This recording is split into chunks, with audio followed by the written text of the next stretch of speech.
Salut, c'est Emeline et aujourd'hui on se retrouve dans une nouvelle vidéo. Je vais te partager 6 outils pratiques que j'utilise régulièrement pour mes investissements immobiliers.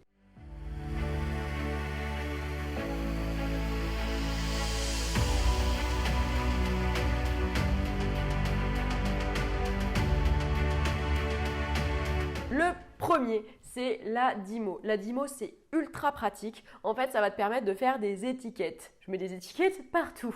Alors, que ce soit sur les boîtes aux lettres, par exemple, en fait, tu vas écrire sur la Dymo directement les lettres et les chiffres. Tu appuies sur le bouton, ça imprime et après, ça te met une étiquette collante. Donc, tu vas pouvoir mettre ça, que ce soit sur les boîtes aux lettres, sur, par exemple, en Airbnb, sur les placards qui sont à utiliser, pas à utiliser. S'il y a des outils, j'en sais rien, ça peut être aussi pratique. Quand tu as du rangement à faire, tu peux le mettre dessus.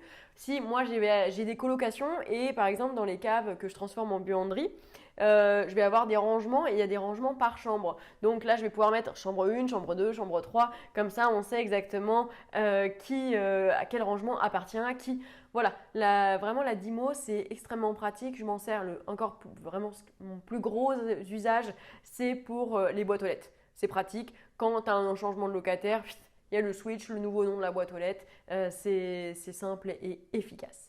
Le numéro 2, c'est le drone. Eh bien oui, le drone qui peut être un investissement. Alors c'est vrai que si c'est juste pour faire un invest ou deux, bon, pas forcément l'usage.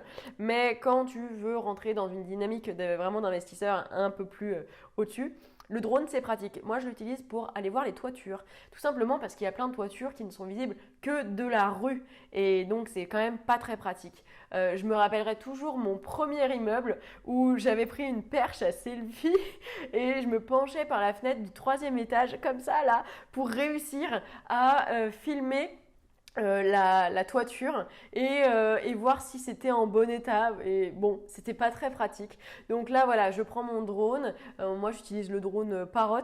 Et hop, je l'envoie, je me vois toute ma toiture, je peux prendre mes petites photos, mes petites vidéos et je sais si vraiment il y a des impacts, il y a des trous, et pour anticiper quand même aussi les dégâts des eaux et les réfections de toiture qui peuvent être un peu coûteuses.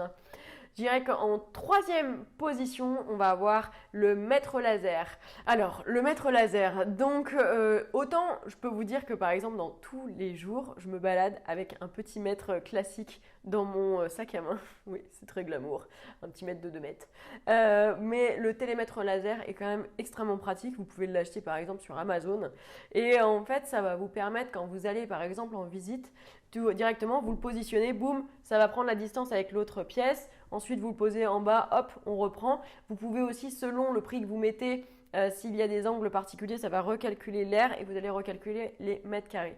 Pourquoi ? Eh bien parce que parfois, il y a des différences entre ce qu'on vous annonce au sujet des mètres carrés et ce qui est en réalité. Par exemple, j'ai fait un coaching la semaine dernière et le pauvre Thomas, il avait eu une différence de 12 mètres carrés entre vraiment ce qu'il a visité et en fait ce qu'il a acheté. Et donc là, il faut aller en conflit, etc. Il y a une réduction de prix, mais ça prend du temps, c'est compliqué. Le diagnostiqueur avait mal fait son boulot. Enfin, voilà, c'est des ondes négatives, donc vérifier, ça coûte rien, enfin, le prix d'un télémètre quoi.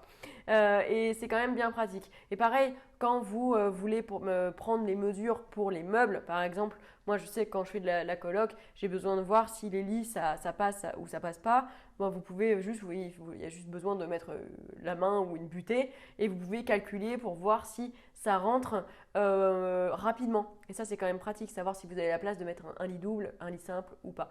Donc voilà, le télémètre laser pour vérifier les surfaces, c'est super bien. Le point numéro 4, c'est la bonne vieille perceuse visseuse. Moi j'en ai acheté une du coup sur Amazon, je me suis fait un cadeau, c'est mon super cadeau du jour et elle me suit partout et je l'adore. Je vais vous mettre le lien d'ailleurs je pense en description. Et en fait, donc c'est une perceuse qui fait également visseuse et qui peut également faire du perfo. Donc ça vous permet, quand les supports sont plus lourds, plus denses, d'aller quand même taper dedans. Elle est bien pratique.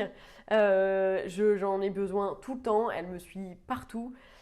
Autant pour je sais pas, mettre juste une vis au mur pour accrocher un cadre, ou bien aller taper dans du mur en béton avec des forêts spéciaux pour mettre de la déco ou autre. C'est vraiment ultra important d'avoir du matériel quali. Ça, c'est vraiment trop important. Voilà. Point numéro 5, c'est le tournevis classique. Je vous invite à toujours avoir un tournevis cruciforme avec vous. Moi, je sais que, bon, en plus, avec mon papa, je faisais beaucoup de travaux. Mais il m'a toujours après un tournevis avec moi, il en avait toujours sur lui. Et alors non, quand je vais faire mes courses, je ne me balade pas avec un tournevis. Mais dans la petite pochette, là où vous avez la perceuse, etc., avoir un tournevis cruci, c'est quand même pratique, puisque c'est quand même, je dirais... du classique quoi. Le cruciforme, vous en avez besoin tout le temps, vous le dégainez, ça prend 2 secondes et c'est génial. Et le point numéro 6, qui est le dernier, que j'utilise pas mal aussi, je dirais qu'il est un petit peu moins important mais quand même, c'est le pistolet pour les cartouches de silicone. Alors ça, au début je ne savais pas m'en servir, ok, et si vous ne savez pas aujourd'hui, eh ben, il est probable que vous arriviez à vous en servir et que vous allez apprendre parce qu'on en a besoin, c'est quand même très pratique. Faire venir un artisan quand il faut faire le joint silicone de la douche, clairement c'est un peu casse-pied. Donc apprendre à se servir vraiment d'un pistolet avec, en gros c'est vraiment un truc comme ça, là je vais vous mettre la petite image.